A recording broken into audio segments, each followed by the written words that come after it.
Oh, I'm so confused. I'm so confused. I don't know what to play today. I don't know whether to play the Terminator theme or this theme.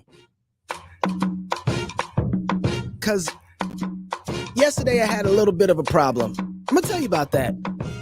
So I don't know if it's like Work Wednesday where we get to get up on it, or if we got to go back to like being hunted by the Terminator that's coming out. You know, I don't know. I'm so confused. All right. But first, what I'm not confused about is my sponsor and who I'm going to tell you about in just a second. I'm going to tell you about New Heart Treasures. They are a small business with a mission to create Christian merchandise for the glory of God and to help the people of God unashamedly express their faith. Did you know that this is my first sponsor on Knox Unleashed? That's right. The first sponsor of Knox Unleashed is New Heart Treasures. Their products include t-shirts, tote bags, tumblers, stickers, greeting cards, onesies, and even more. They're working on some Bible verses you can put up. Here, I'm going to scroll to their site if you're watching. Take you to this. I'm going to take you to my favorite on the drinkware, on the mugs. I want one of these so bad. The music sounds so intense while I'm talking about it. Ooh. The owner is Hannah McQuarrie. She is happy to work with you on any of your custom designs that you might have as well. So you can place your orders today at newhearttreasures.com. That is newhearttreasures.com, where you can ask questions or even share prayer requests through the contact form. I love that. I love that they actually do that. My sponsor wants to pray with you. If nothing else, encourage Hannah. She is 18 years old. We had her on, I think it was last week. She started her company with $9,000, has a website, out on social media, newhearttreasures.com, nice merchandise, and it'll only get better as you buy from her. So go buy something from Hannah, support her, as what she does will support us. And you can have this cool mug that's right here on the screen. I love that thing. Thing is awesome. I want one of those so bad. You can also find them on Facebook and Instagram at New Heart Treasures, and on X or Twitter, not to dead name it, at In Heart Treasures. That's their tagline, In Heart Treasures. Thank you, Hannah. Let's go back to Work Wednesday, shall we? Because since we've already played enough of that theme. All right, so let me tell you, I say right now, let me tell you where we're streaming from. We're actually on Facebook Live. We're on YouTube Live.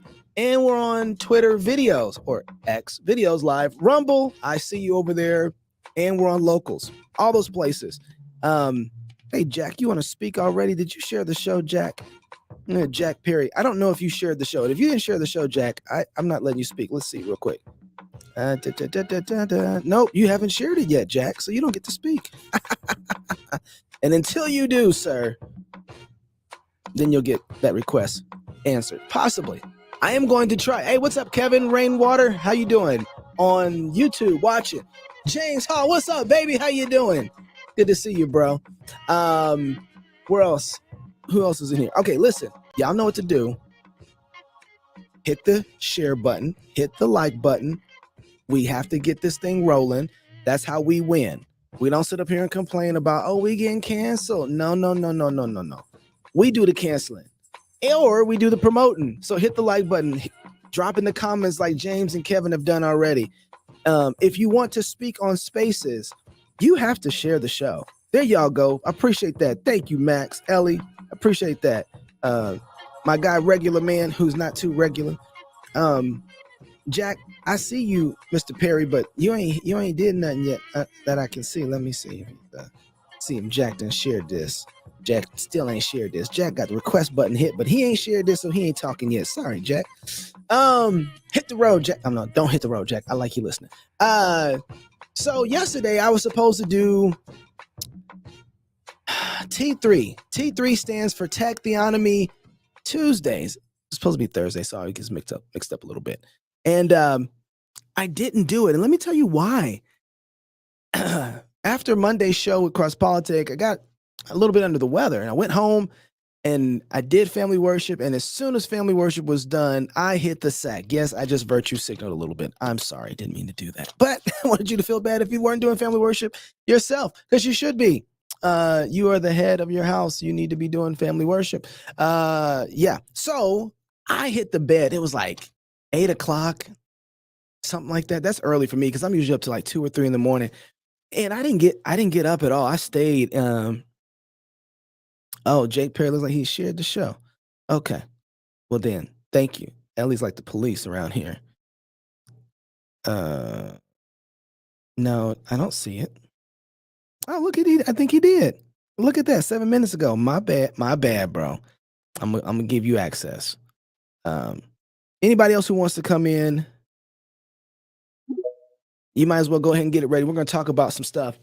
But let me tell you. So the reason I missed yesterday's show for T3 was I got sick and I was so Monday I got sick and I tried to get better as fast as I can because we have the conference, by the way, that's coming up at the Ark Encounter next Wednesday, and I cannot be sick for that. So I'm like, let me get some rest, get some food. I took a bunch of vitamin D. I probably overdosed on it, and I woke up and I wasn't feeling too bad because I got some rest, but it still wasn't quite the best. And my lovely wife, man, she is awesome. You know what she did? She went and round up some medicine for me. And she got this company. Oh, I have the card right here. It's called Northwest IV Therapy. They offer a variety of infusions for both lifestyle and therapeutic needs. But since they're not sponsors, I'm not telling you to use them. I think I just did. Their products: vitamin C, B complex, B12, magnesium. I can't say that word. Zinc, taurine, biotin. Oh, I know what that is. RX add-ons. They have more add-ons to Selene and LR fluids. So I went and got myself one of those fancy. Hey, from Wichita. What's up, Sean? I got myself one of those fancy, what do they call those? Meyer cocktails, where they come to you, this company right here, Northwest IV Therapy. They actually came to my office yesterday and they poked me in the arm with one of their saline bags, their Meyer cocktails. It has, I'm guessing, a bunch of this in there: vitamin C, vitamin D. And this Meyer's cocktail is supposed to, like, I guess, bring you back to life and help you. You guys probably know more about this than I do. Help your immune system engage faster because it's going right into your veins. It's not any vitamins you take that have to go through your liver or anything. It is direct into your system. And to be honest with you, so I took one that lasts about 45 minutes. They poke you, you sit there, they talk for a little bit, and it was cool. And I was thinking so that's why I wasn't able to actually do the show, because during that time, Cross Politic was running live their show, and I got poked in the arm, which took me out of the. So I thought I'd combine both today and yesterday, T3, which is Tech Theonomy Tuesdays, with Work Wednesday, because I thought this was perfect. And so yesterday, while I'm getting poked in the arm, by the way, I don't know if it worked. I look good, but I always look good, so that's not new. I feel okay, I guess. I don't feel sick. I'm not sick, so I guessed it worked. I guess there's supposed to be some big effect from you. You're supposed to feel it, but hey, but I like the fact that they came to my office and they put whatever. I had to trust that whatever was in that bag, that was something that was going to be good for me. So I did. And my wife said, "You're going to get this." And I guess a lot of businessmen use it when they have events they need to do and so on and so forth, so their bodies don't crash. And people who are in school who don't need to get sick. This is supposed to be a big immune booster. So I wasn't very aware of this, but I did it, and I guess it worked. But while I was taking it, it reminded me of just how wonderful the world is that we live in, and that we take for granted our health in so many ways. And because of the technology and the science and the blessedness of gifted man, we have the ability to have someone who has an IV bag with a little hose that can connect to our arm to give us vitamins faster than we can actually digest them. And the immediacy of it and the effect it has, I guess it worked. It was impressive to me to think about how far we have come. Will we be able to do this just 60 years ago so commonly that we have guys who can run around here and do this for the hardly anything? I mean, I guess we did have house doctors, but I don't think they were doing these types of things in the same way 50, 60 years ago. But even think like 100 years ago, could you imagine Moses getting an IV? He couldn't get an IV. He was probably eating a better diet, granted, especially if you're eating manna. But I was just thinking of the blessing that the medical industry is and how grateful I am for it, even though they have failed us so much in COVID. By the way, I have a deadline today. Logan Edwards, how you doing? I am trying to be done in the next 15 minutes, y'all. So pray for me. I'm trying to make it a hard cut. So I just went and looked up kind of like what are the top 20 most important medical developments probably that's happened in the last, 50 years or so. And it came back with a list of, well, there's 20 because it's top 20. If you're keeping up, I guess antibiotics, vaccinations, about those vaccinations. Split on that. They could be a great. There are good things that happen.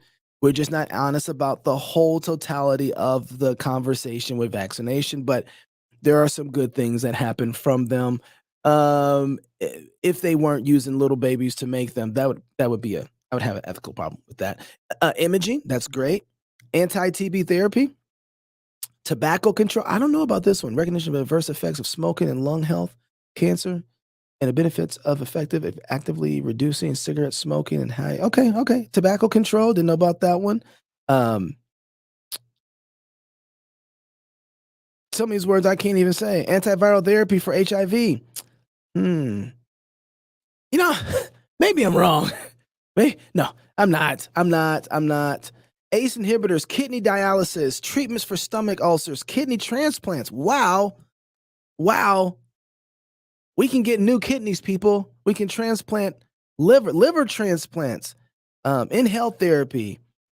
The list goes on. There's so many things. Some of this stuff I can't even say, but it's good. We've had some massive advancements in technology in the medical industry that have been really good for us. Yes, we do have some things that are not so great, but we have a lot of things that are really good. I think the Myers cocktail might have worked. We're going to see if it has an effect on me overall. And so it made me think about kind of the fear that we have of what's coming in the medical industry. The World Economic Forum. Are you familiar with the World Economic Forum and what they are doing? They are planning on through medicine and just economics and through technology, they are looking to try. I'm going to give two spins on this, okay? They are looking to try and take control. Now, let me give the positive spin first. They are looking to help people. They have a form of humanism. This is probably the best way to say it. They have a form of humanism that advances humanity, matures humanity. The problem is it does it without giving glory to God. So there are a lot of things inside the World Economic Forum that I think are really, really good. Really good. That could be amazing and helpful to people. I know most people don't talk about the World Economic Forum that way, but it's true. The World Economic Forum, they are looking at the possibility of making sure how to connect and rebuild cells so that people who are paralyzed can walk again. How to grow back nose and ears and eyeballs. And I mean, there's so many different things that they're working on. They can grow back a cheekbone. It's amazing what they've been able to do. And new livers, it's fascinating. Yeah. I ain't with the gender affirming therapy. That's wrong. Matter of fact, let me just speak on that real quick. That's what happens when Christians don't get involved in this. When we have guys who are working inside of the tech industry or the medical industry or just let's say World Economic Forum, how many God-fearing theonomic Christians do you think actually are in that field? I bet none. And why do you think it's going awry? There's no real biblical ethic there. And we could be in that film. We don't have to not be there. We could be, but we choose not to in so many ways, and instead we're afraid of it.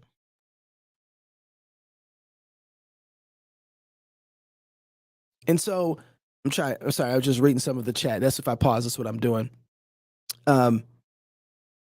Okay, Jack's already got his hand up. Jack, go ahead. I'll let you speak. My brother, it's Jake. Oh, I'm sorry. You're right. But you know what? But it was Jack to me. I jacked that up. All right, go ahead, Jake. Ding. Bro, like what you're saying is spot on. What you're saying is why I do what I do. So I'm big time into crypto, and why? because it's godless at the moment. My goodness, it's godless. It's just like it's a good thing. Crypto is great. NFTs are awesome, but it's because of the technology that God has given us as a blessing. But where are the Christians in the space? And like, unfortunately, a lot of America has been they've been dispensationalized. Oh, Well, the crypto is the mark of the beast, you know, like the mark of the beast is an NFT. And I'm like, oh man, if only you guys knew what is coming technologically with crypto. It's beautiful, but we need Christians in the space to keep it that way. We got to maintain the garden. Like God has given us this glorious gift, and we have to do that. Otherwise, we're going to allow Satan and his demons to run all over. There's going to be a hog in the vineyard, and it's not going to be good. And so I'm in the crypto space constantly. Like it's how I've been living my life the past 3 years. And well, I technically since 2017, but like more recently as of 2020. And I'm telling you, what you're saying is spot on. That's why I'm in the crypto space. That's why I'm going to start live streaming this month. That's why I'm producing crypto content. It's because we need Christians in the space. We can't let the pagans take over. And why can't we do that? It's because someone entered the strong man's house, bound him, and plundered his goods. Jacked Up Jake, can you tell us what in the world is coming from crypto that you think is beautiful in like 60 seconds? Yeah, specifically, faster, cheaper, instant payments. You don't have to worry about things happening over an extended period of time. If you want to send money to your friend or your family member that's in a different country, you can do so instantly and immutably. No one can change it. No one can stop it. It cuts out the middleman, so it's a lot cheaper. Shifting gears to NFTs, which stands for non-fungible tokens. You can't spend them, but when you get things like, oh, you want the deed to your house, instead of a physical deed that you'll have an NFT, which is on the blockchain, which is a whole separate topic. But it's true. It's there. It's yours. It's proof of ownership. And so that's coming, and it's going to be faster, cheaper. It's going to be better for you, and it's immutable, which is the greatest part about it. Oh, that's interesting. We'll have to have Jacked Up Jake come back and work through some of that crypto stuff when we start talking about that, because that's one of the things I do want to get into. Brother, thank you for adding that. Let me go. I want to do this because I don't have long. I told you I was going to be like short today, 30 minutes. I'm trying. So I want to get to this. Christians, Brian, he's in here. I wonder if he can remember. I'm going to invite him to speak. He might not be at a place he can speak, but Brian Motes, there's a line from, James Jordan, and I know he would know it, but if he gets a chance to come in the room, I'm not going to bring it up unless you can come in and speak, Brian. But so let me get back to this tech thing real quick. All right. So we have the world running rampant in humanism right now. They are doing humanism without any ethics. Was that Brian? Yes, he made it in. Hey, Brian, there's a line from James Jordan where he talks about the gifts. And, you know, right now the people are really kind of over sensationism, non-sensationism, having that fight.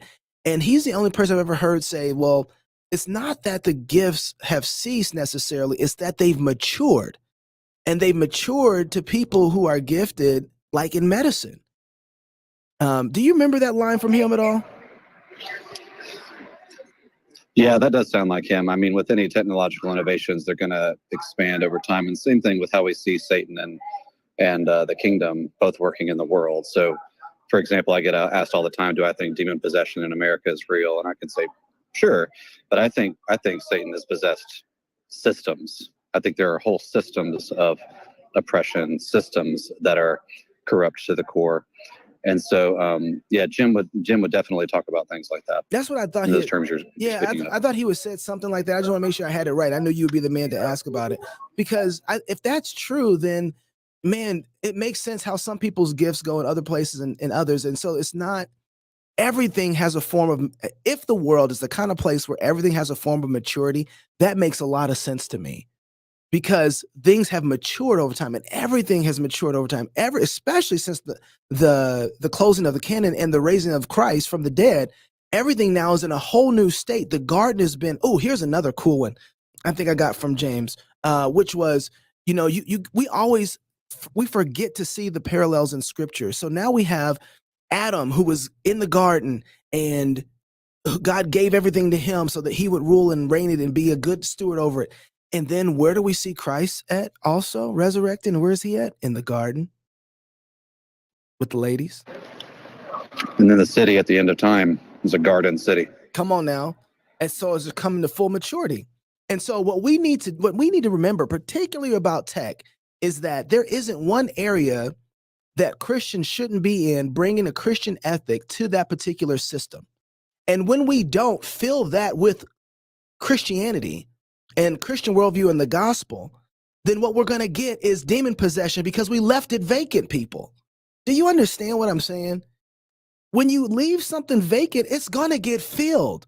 So when you're complaining, what you're complaining about is your lack of ability to do work. Your lack of ability to disciple your kids to love great things. You are making these arrows. When you have kids, you're the one making the arrows, right? With Hannah, she knew that the priesthood was corrupt, and she's like, God, give me a child. And she said, I'll give him to you so you can restore us here. Well, if you got kids, make the arrows. Be like Tiger Woods' dad. I've said this all the time. He made his son fall in love with golf. Venus and Serena's father made his daughters fall in love with tennis, and he trained them and labored with them so that they would become great in that field. We need to be way more specific about the type of arrows that we're creating and sharpening and making so that when we go to war, these arrows or missiles have a direct target to hit where we point them at. But we don't do that. Instead, we run away from those things. And so here's one of the things I want to talk about that we're running away from. He just announced a major update. ChatGPT just announced a major update. It can now see, hear, and speak. It'll be completely... Did you just shake a little bit?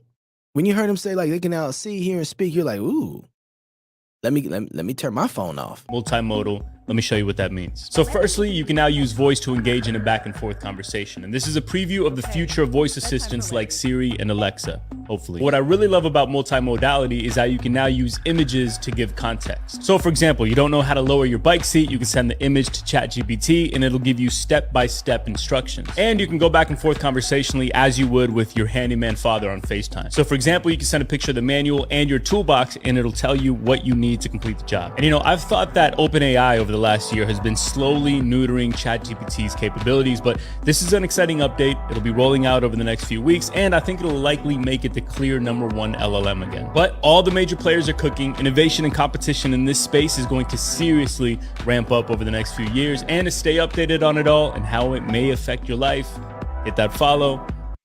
That's kind of amazing. I mean, this is this is amazing technology. Go ahead. Who was that jumped in here? All right, I'll keep talking. So, in case you didn't understand what he just said, we now have the ability to have information that we don't know become immediately accessible to us in the moment to do things that we would probably have to go to school to do. ChatGPT, need to change my oil. What happens when augmented reality becomes a part of ChatGPT and the glasses that you're wearing become a system for you to break down like you're Tony Stark, and you get to see all the elements and pieces and you can move it around and you can fix your own vehicle. And now all the mechanic really does is deliver the parts for you to do it, or you pay a premium to have them do it, or it lowers the price of mechanic work. But this is what we're missing with AI. Everybody is so scared of AI right now. It's going to take jobs. Did you think about how many jobs it's going to bring? Did you think about how much more work could be done? If I can add something to my system that helps me cut my workload of time in half, I get to hire not less people, but more people because I get to do more. Unfortunately, when we go ahead. New technology always brings death and resurrection. Oh, come on, Brian. To make bread, you have to tear down things, therefore they're dead, mix them together, add water. To make wine, you have to pluck and kill grapevines and grapes, and it takes a lot of patience and time, but all technological innovation involves death and resurrection. And every generation seems to be scared of this. This is just kind of the classic tale. You know, what's going to happen with the printing press? Are we not going to sit around the fire and tell stories anymore? What's with this rock and roll music? What are we going to do about this? This is definitely going to slow the kingdom down. What about this television? What about this iPhone? But God has a way of kind of laughing at us at every stage, and every technological innovation ends up being for the advancement of his kingdom because he can't be stopped.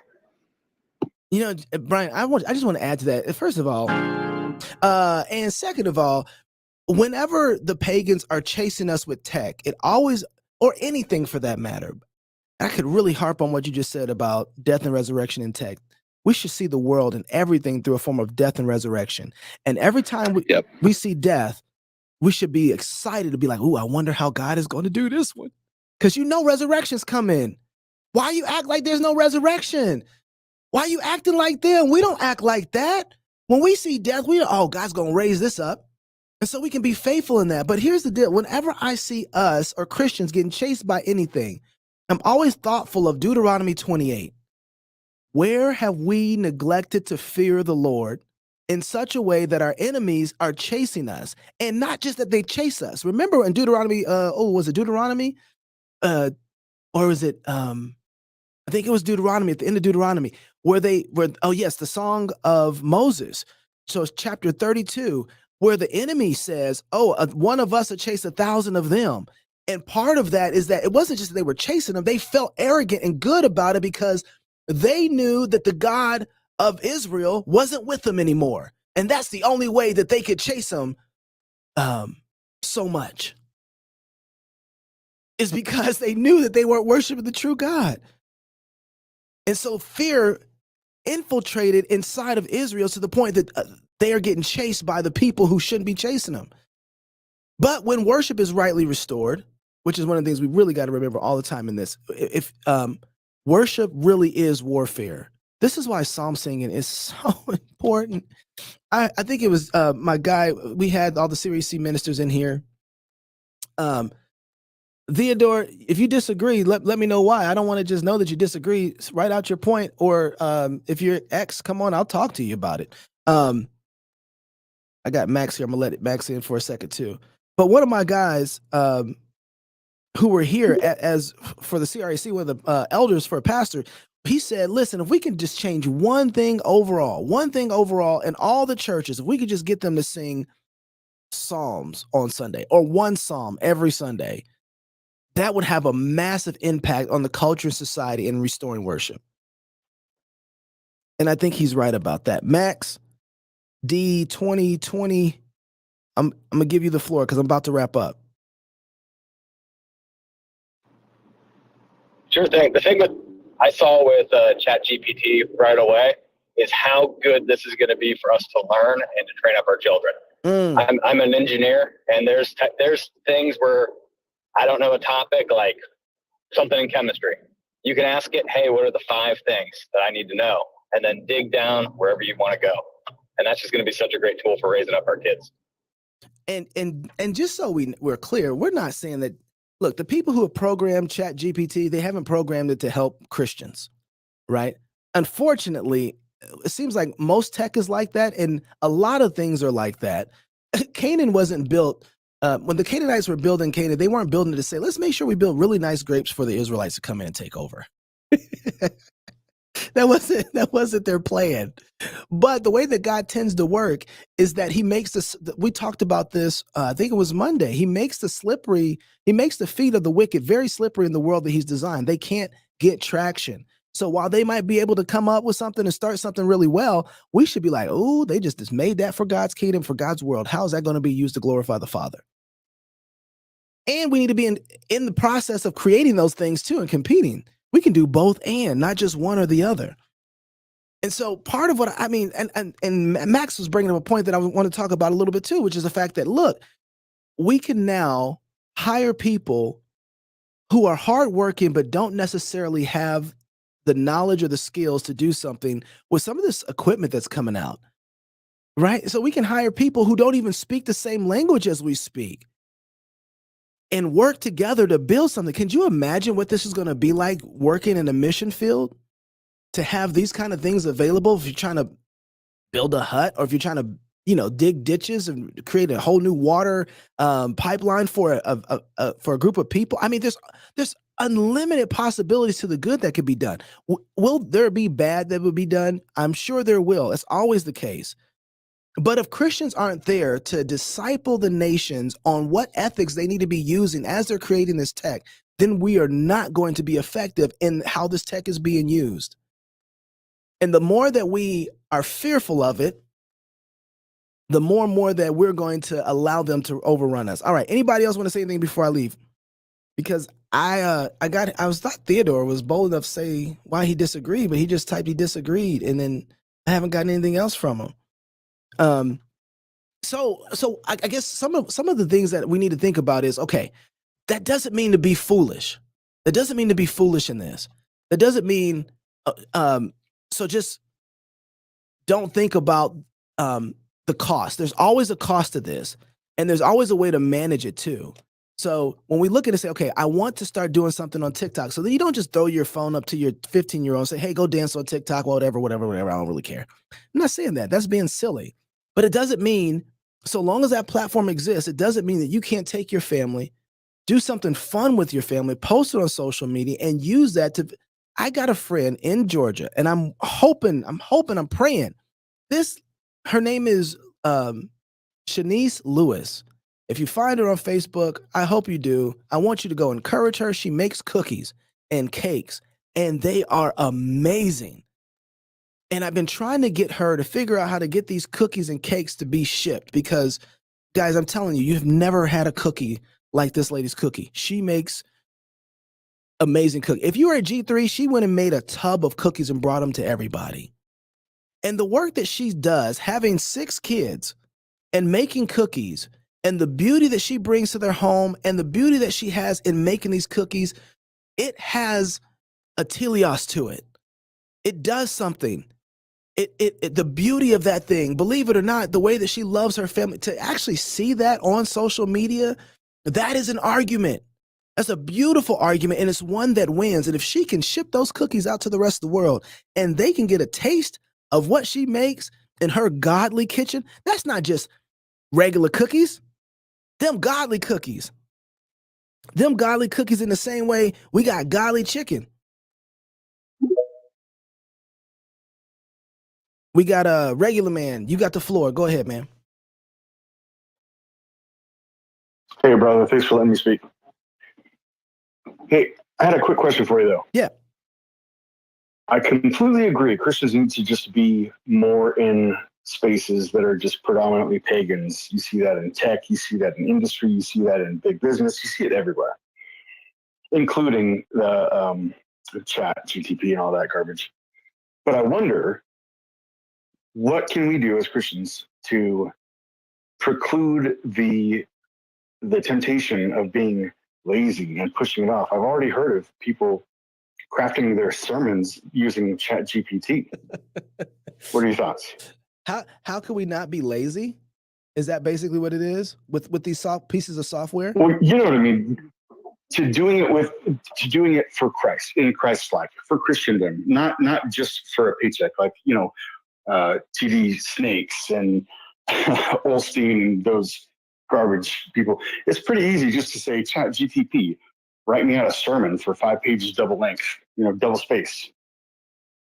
Yeah. Well, just like everything, and Brian, you can jump in here in a second too. I'm gonna let you have a word in on this. But here's how I think about laziness. Laziness in any other job, let's say you're a police officer, let's say that you're a pastor, let's say that you're a business owner.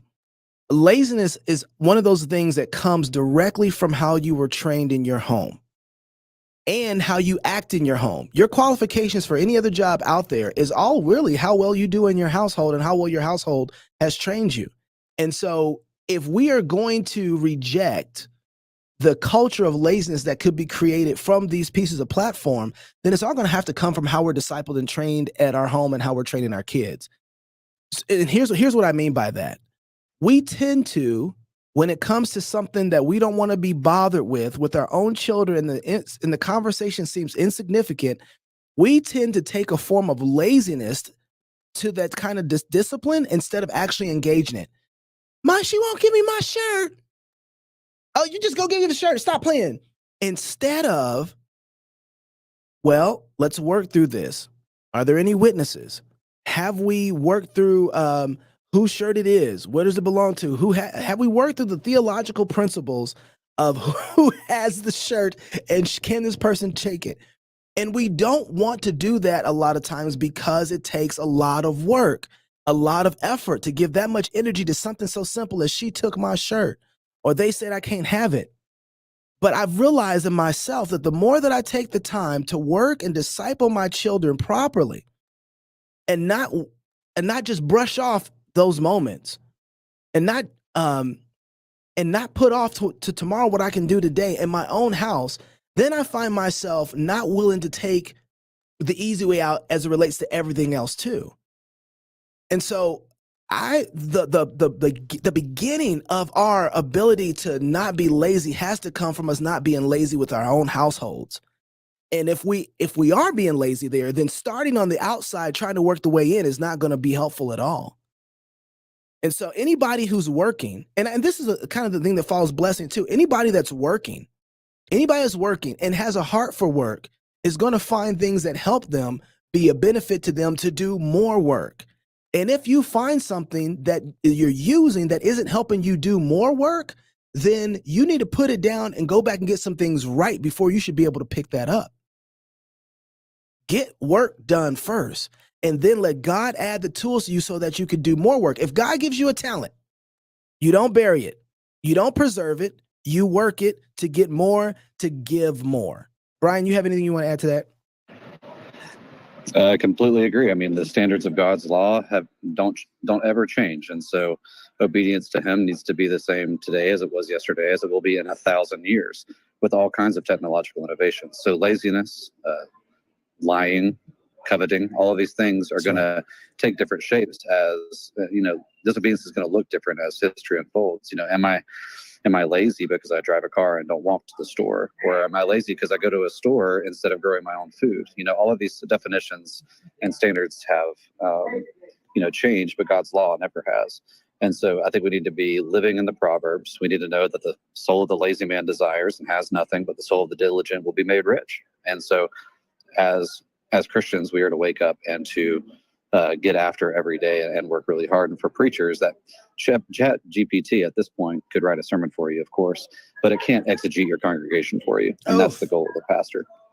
Oh, and you know what, Brian, I'll say this. Very, very good points. Thank you. Very good. Yeah. And if it does, then you need to quit because you're not doing your job. Mm-hmm. Yeah. Ellie, you have the floor. You guys sort of said what I was going to say, but along the same lines, technology, the lazy man's going to use it to become more lazy, but the productive man's going to use it to become more productive. That's right. Right? That's right. Did you hear what I said? Yep. Yeah, right. So a pastor can use Chat GPT to become lazy, but that shows his heart. He needs to check himself. But someone else would be using that. Maybe they want to change up their wording, but now their time's been cut in half. Now they could spend more time doing more ministry, whatever that is. And same thing in business. So that's kind of what it is. There's always going to be things that lazy people are going to use to try to cut corners, but they're going to be left in the dust because those who see that as a tool to be more productive and create more, be able to, hey, now I've freed up 80% of my time. Now right. I can put out more. Those are the creators, and those guys are going to put the lazy guys out of business. So that's what I want to say. Yeah, that was the last thing that I wanted to mention before I don't know if it's Work Wednesday or T3. They had a baby, whatever they had. This is who just opened up. Who was that? Max? No donut trees in the garden Wednesday, bro. You know what? You're right. That's the subtext. There's no donut trees in the garden. That is the subtext. I was going to end like that, Brian, but you just took it away from me. Okay. Anyway, I want to say is like, if you can recover your time. If there's tools out there that help you do more work for the glory of God, figure out how to use these, figure out how to be creative with these. And then when you have people like Gravity Jack who are out there making their own AI, making their own, they got the patent on augmented reality. You find the Christians that are playing in that field and you help them, you support them with the funds you have, and you tell them, hey, this is what I need you to work on. This is what I need. This is the real Christian humanism. This is how we can make the world better. And y'all, the world needs our Christian ethic. As they're trying to figure out how to grow humans, we need to tell them, listen, God already figured that one out. He's got that one worked out really good. If you're single, get married. If you're married, have you some kids, and you have kids, go baptize them. See, God got that one already worked out. We don't have to do that. What we need to do is figure out how to support parents to be able to make a lot of money so they can take care of all the kids that they have and how to grow the kingdom. See, we can work with that. We can save people time. But if Christians aren't involved in that kind of ethic, then the ethic is going to go crazy. And we're going to be wondering how in the world we got here. So find you something that helps you save time, build your families, and grow the kingdom of God. And be involved with it so that the world can see, oh, that's how you use it. So go do what God did. Be like your father, since you're image bearer. Get to work. Because there's no donut trees in the garden. You like that, Brian? 10 out of 10 ending, my friend. Hey, thank you guys for hanging with me. I'm out. I'm sorry. I finished when I was supposed to. The people talking with 14 minutes over. But I'll see you guys on Thread Inception Thursday. God bless.